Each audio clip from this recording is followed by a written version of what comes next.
Hello, I am going to be reading Wonder to you.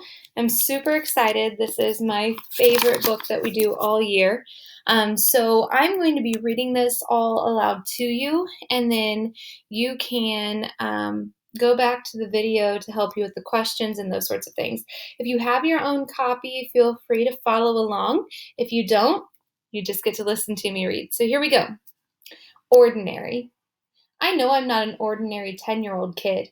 I mean, sure, I do ordinary things. I eat ice cream, I ride my bike, I play ball. I have an Xbox. Stuff like that makes me ordinary, I guess. And I feel ordinary inside. But I know ordinary kids don't make other ordinary kids run away screaming in playgrounds. I know other ordinary kids don't get stared at wherever they go. If I found a magic lamp and I could have one wish, I would wish that I had a normal face that no one ever noticed at all. I would wish that I would walk down the street without people seeing me and then doing that look away thing. Here's what I think.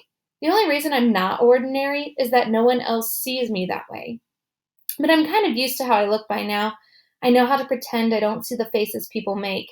We've all gotten pretty good at that sort of thing. Me, Mom and Dad, Via.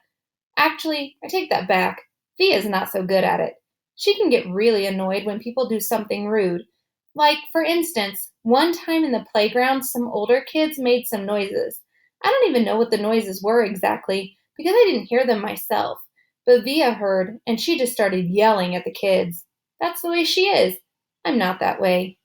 Via doesn't see me as ordinary. She says she does, but if I were ordinary, she wouldn't feel like she needs to protect me as much. And Mom and Dad don't see me as ordinary either. They see me as extraordinary. I think the only person in the world who realizes how ordinary I am is me. My name is August, by the way.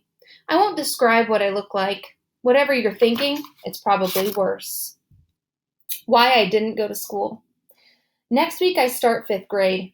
Since I've never been to a real school before, I am pretty much totally and completely petrified. People think I haven't gone to school because of the way I look, but it's not that. It's because of all the surgeries I've had. 27 since I was born. The bigger ones happened before I was even 4 years old, so I don't remember those. But I've had 2 or 3 surgeries every year since then. Some big, some small. And because I'm little for my age, and I have other medical mysteries that doctors never really figured out, I used to get sick a lot. That's why my parents decided it was better if I didn't go to school. I'm much stronger now, though.